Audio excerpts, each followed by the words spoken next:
Kasus positif COVID-19 di Indonesia hampir menembus angka 1 juta kasus. Positivity rate Indonesia pada Minggu 24 Januari 2021 bahkan mencapai 33,24%, yang artinya 6 kali lipat dari ambang batas positivity rate yang ditetapkan oleh WHO, yakni 5%. Lalu sebenarnya apa yang salah dalam penanganan COVID-19 di Indonesia dan strategi apa yang seharusnya diterapkan pemerintah dalam penanganan COVID-19? Kita akan berdiskusi malam ini dengan dua orang narasumber. Yang pertama ada Panji Fortuna, epidemiolog dari Universitas Padjadjaran. Dan selamat malam Mas Panji. Selamat malam Mbak Mevri. Ya Mas Panji, malam ini selain dengan Mas Panji nanti kita juga akan bergabung atau berbincang dengan Mbak Elina Ciptadi yang merupakan co-founder dari Kawal COVID-19. Tapi saat ini saya akan ke Mas Panji terlebih dahulu. Mas Panji, hampir 1 juta kasus. Penambahan kasus positifnya juga terus terjadi. Apa Mas sebenarnya yang salah dari penanganan COVID-19 di Indonesia? Evaluasinya seperti apa Mas Panji? Yang salah adalah kita jelas belum berhasil menghentikan penyebaran COVID-19 ya. Ini sebenarnya sesuatu yang masih hal lama yang belum perlu diganti. Pendekatannya yaitu memperbaiki testing, tracing, isolasi, kemudian ya ditambah dengan perilaku masyarakat ya. Nampaknya belum berhasil Mbak, sehingga masih tambah terus saja ini. Oke, tadi bicara soal bagaimana kemudian harus digempurkan lagi, harus dikencarkan lagi ini testing, tracing, dan treatmentnya. Tapi kalau kita bicara soal testing, beberapa waktu yang lalu Menteri Kesehatan juga bahkan menyatakan bahwa ada kesalahan dalam sistem testingnya ya Mas justru, yang dilakukan selama ini. Iya, saya pikir bagus ya, alhamdulillah nih. Menteri Kesehatan kita menyadari bahwa ada kesalahan. Ini permulaan yang sangat baik supaya bisa diperbaiki. Jadi kita memang selama ini satu hal ya. Yang pertama jumlah testing kita sebenarnya masih kurang. Memang secara nasional mungkin sudah mencapai 1 per 1000 per minggu ya. Tetapi kalau kita lihat positivity rate kita masih sangat tinggi. Tadi Mbak Mevri sampaikan 30% lebih ya. Sedangkan WHO memberikan standar maksimal 5%. Sehingga ya kita harus meningkatkan jumlah kasus paling tidak 6 kali. Supaya apa? Supaya lebih banyak kasus yang ditemukan, lebih cepat. Kemudian ini kasus-kasus yang ditemukan ini diikuti dengan tracing, dan kemudian tracingnya diikuti dengan isolasi atau karantina. Nah kalau ini semua 3 komponen ini berjalan dengan efektif, kita bisa lebih yakin lah bahwa pandeminya ini bisa lebih terkendali. Dalam kondisi sekarang ini, kondisi testing 1 per 1000, tetapi positivity rate tinggi, ini besar kemungkinan kita belum menemukan banyak kasus yang ada di luar sana, Mbak. Jadi bisa dikatakan seperti fenomena gunung es ya, walaupun angkanya hampir 1 juta di hari ini, tapi sebenarnya itu masih jauh dibandingkan dengan kasus yang sebenarnya ada. Dan kita harus ingat bahwa Indonesia ini dari Sabang sampai Merauke ya Mas ya? Betul Mbak, jadi saya koreksi sedikit. Yang hampir 1 juta adalah kasus yang ditemukan dan dilaporkan. Nanti kasus yang betulannya entah kapan sudah lewat 1 juta Mbak, sudah jauh sekali mungkin. Pendekatannya berarti yang harus dilakukan pemerintah sekarang fokusnya harus kemana nih? Karena kan kalau 3T selama ini sudah dijalankan, masyarakat juga diimbau untuk 3M, apalagi yang harus dilakukan kemudian? Ya ini sebenarnya ada satu hal yang penting yang urgent dilakukan adalah menyetop dulu penyebaran penyakit yang sekarang terjadi ya. Karena kapasitas sistem kesehatan kita ini sudah mulai kewalahan, sudah mulai terlampaui ya. Bukan hanya kapasitas testing, tracing, isolasi, tapi kita lihat juga kapasitas perawatan yang semakin ya kewalahan. Sudah ada pernyataan kolaps gitu ya, sudah banyak rumah sakit yang penuh, ICU tidak ada. Sehingga kalau laju penyebarannya masih seperti hari ini kita nggak akan pernah sanggup mengejar. Kita tidak akan pernah cukup cepat menambah jumlah tempat tidur, tidak akan cukup cepat menambah jumlah tes, menambah jumlah fasilitas karantina. Sehingga mau tidak mau yang sekarang PPKM ya, ini PSBB model baru ini harus diperketat, harus diyakinkan benar-benar efektif. Mau tidak mau Mbak, kalau tidak kita tidak akan bisa mengejar, Mbak.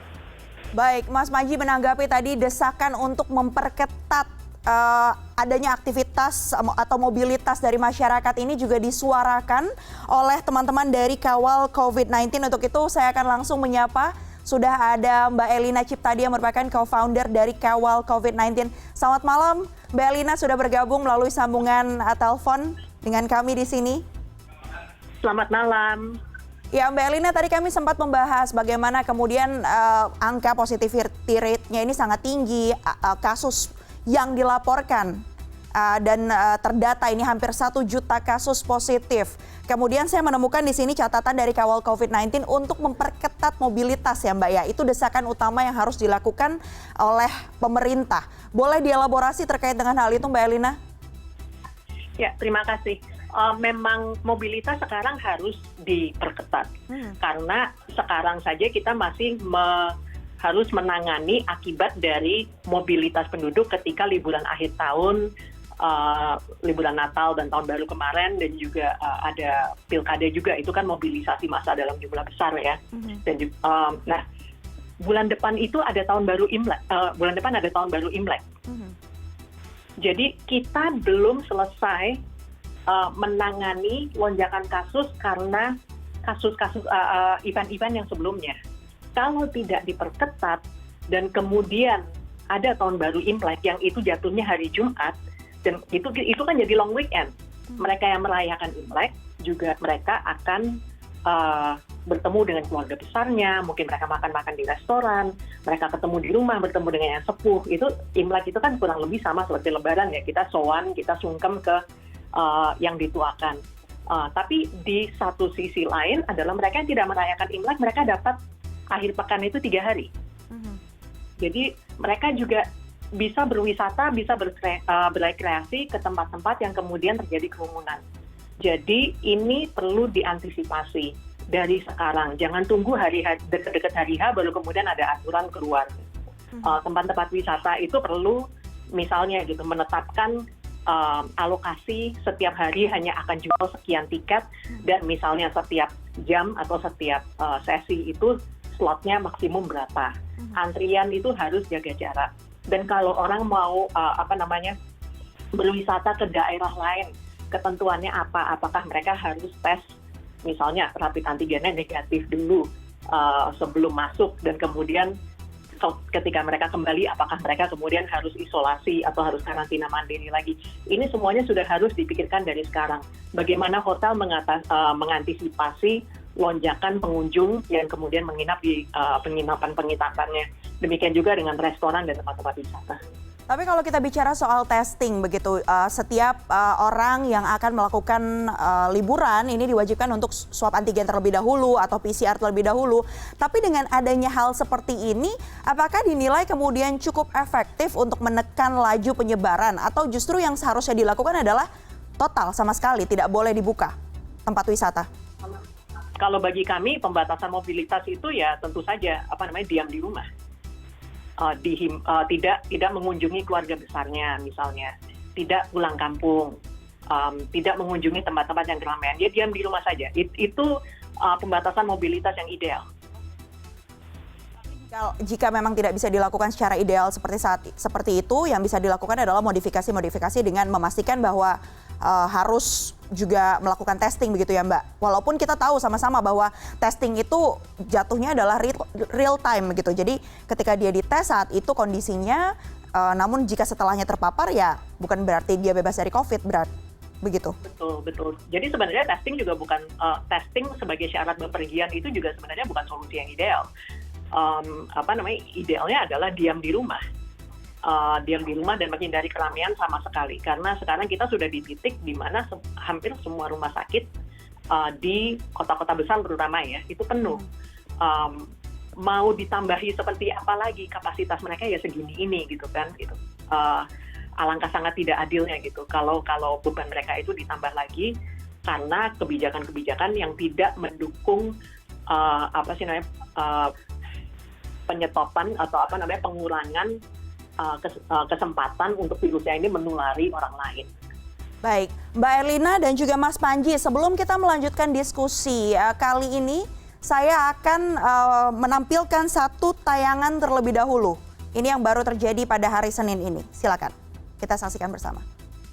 Sepanjang tahun 2020 dan memasuki tahun 2021, kita menghadapi beberapa ujian, beberapa cobaan yang sangat berat.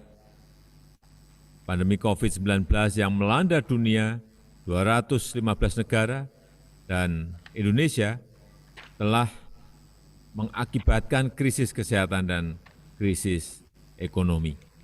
Kita bersyukur Indonesia termasuk negara yang bisa mengendalikan dua krisis tersebut dengan baik.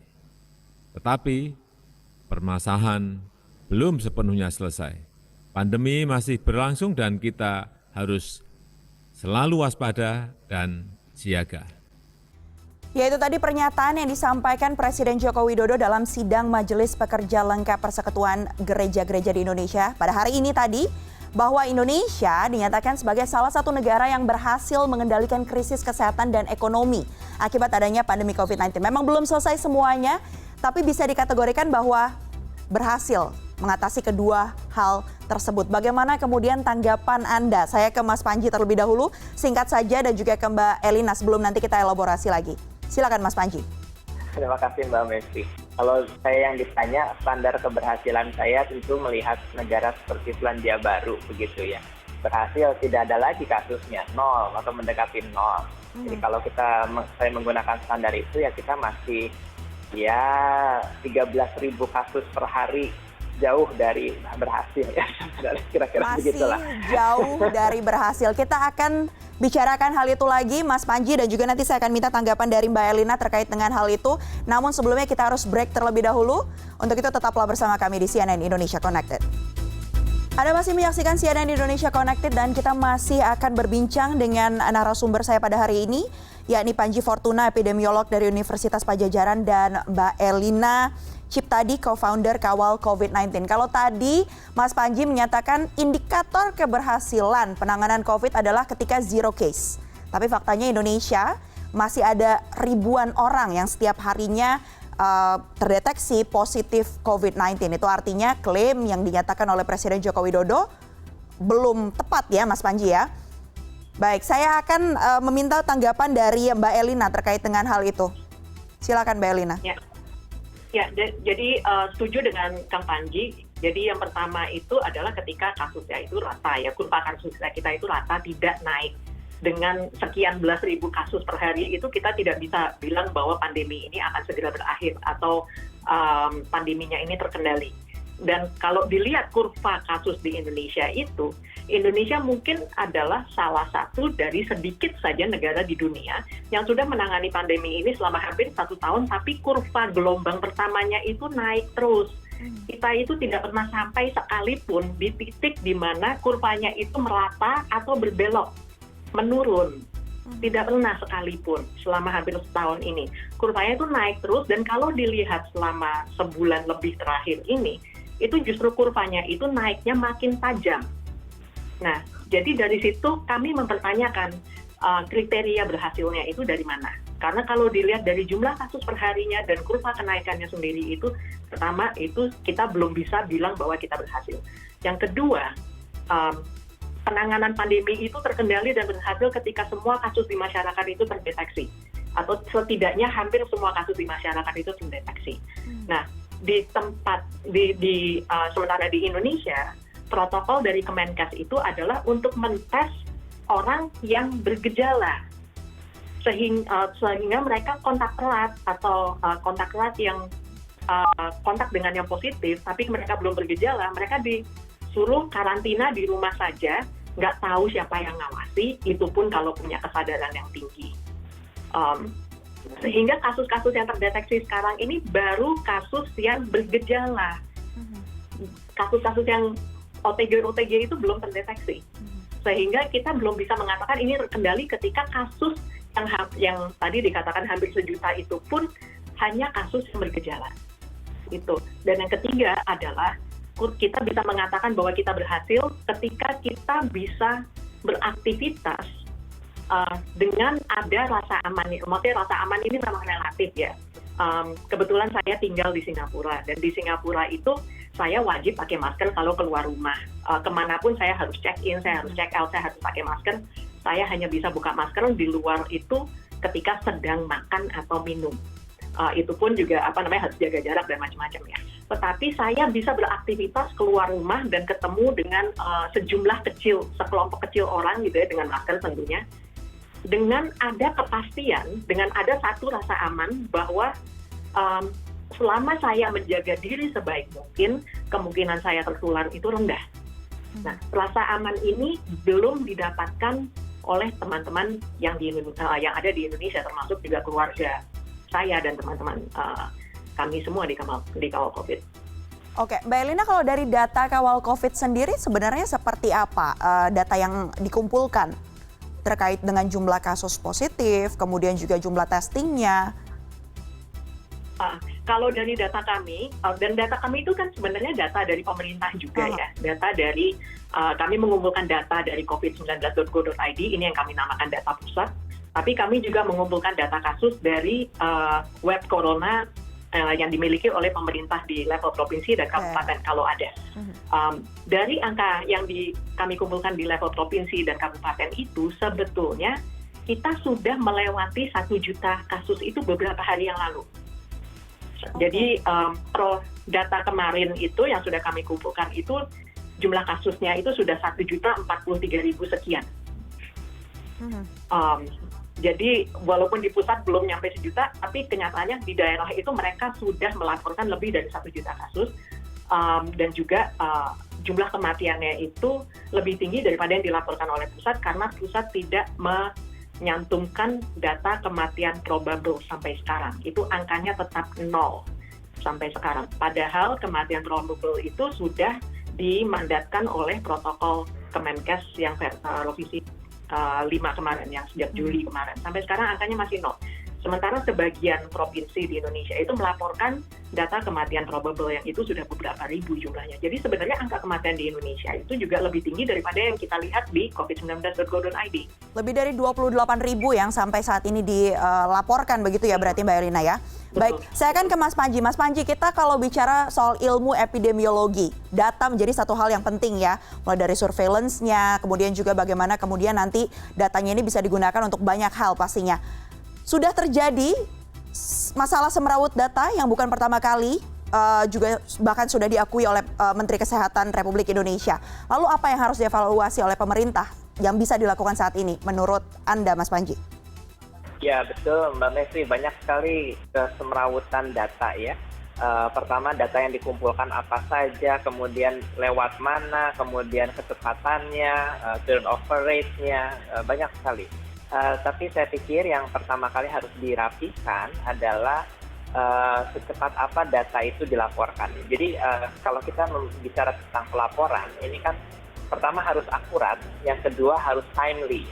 Jadi dia tepat dilaporkan mana yang positif, mana yang negatif.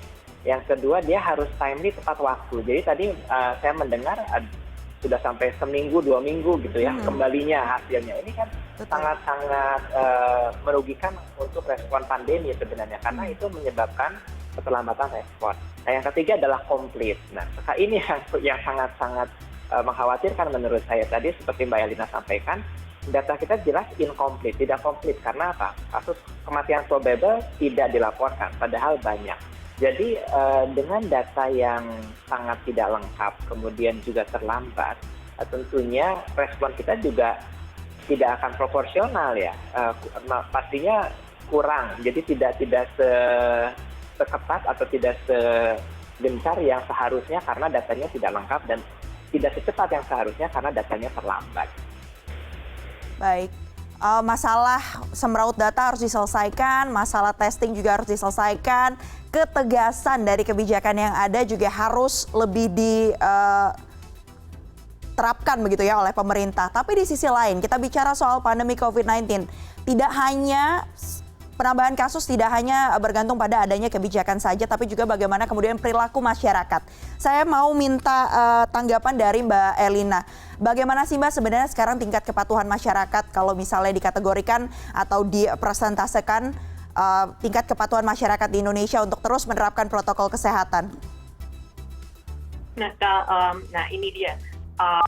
Saya kan tinggalnya tidak di Indonesia, jadi terus terang ini saya ini merasanya ini saya hidup di dua realita gitu. Sementara di Singapura itu kami sudah bisa beraktivitas normal asal pakai masker, jaga jarak, check in, check out, dan kita tidak keluar rumah kalau kita punya gejala penyakit gejala apapun lah gitu, meler sedikit atau kita ada demam sedikit, itu kita nggak boleh masuk kemana-mana.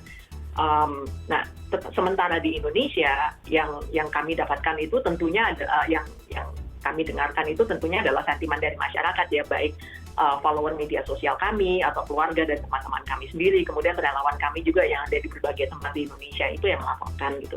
Di Indonesia itu yang mungkin saya bisa sampaikan itu adalah penegakan dari aturannya sendiri itu lemah sekali, gitu. Jadi di satu sisi ada pengetatan, ada pembatasan, tetapi kemudian yang mengawasinya itu yang jumlahnya sangat sedikit, sehingga kami masih sampai sekarang itu mendapatkan laporan ada sekolah yang dibuka di daerah-daerah misalnya yang melakukan PPKM, atau di daerah-daerah yang sebenarnya kepala daerahnya atau itu sudah mengeluarkan surat edaran agar sekolah menunda tatap muka misalnya.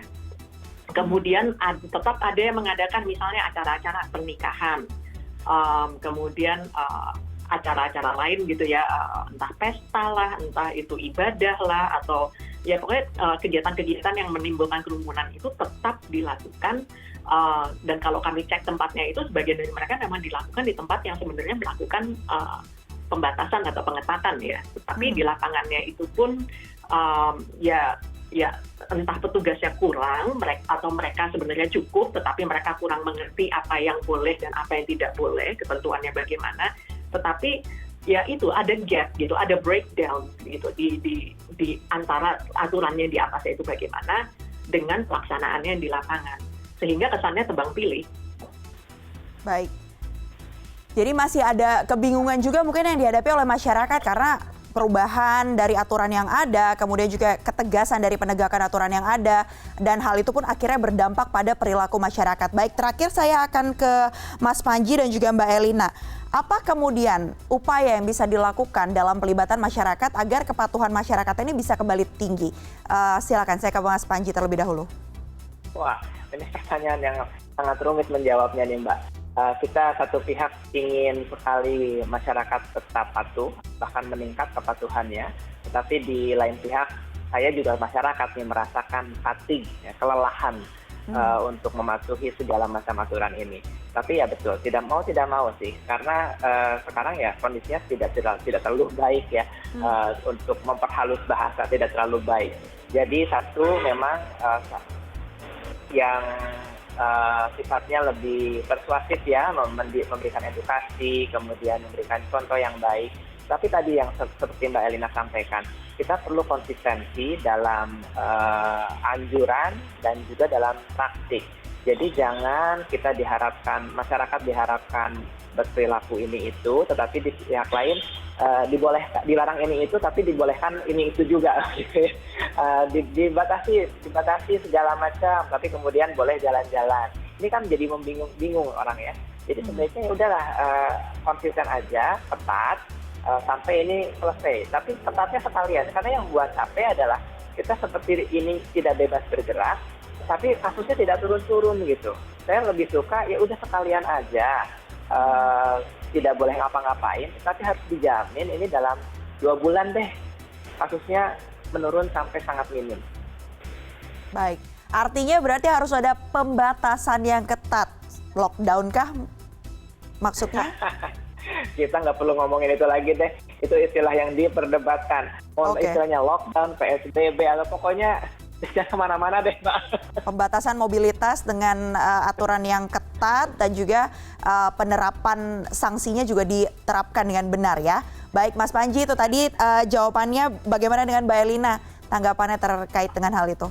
Silakan Mbak. Setuju sama Mas Panji, dan jadi pembatasan mobilitas yang aturannya tuh harus jelas dan simple dan juga tidak banyak berubah.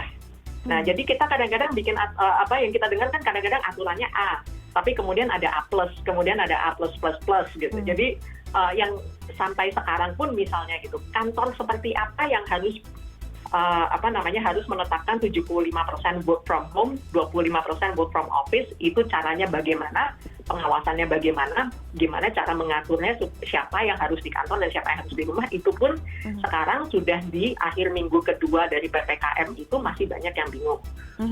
Jadi itu karena aturannya memang tidak simpel gitu. Dan mungkin sekedar untuk perbandingan aja gitu. Saya tinggal di Singapura dan Kang Panji juga sebelumnya kan juga baru pulang juga ya, kalau nggak salah ya, baru pulang dari Selandia Baru.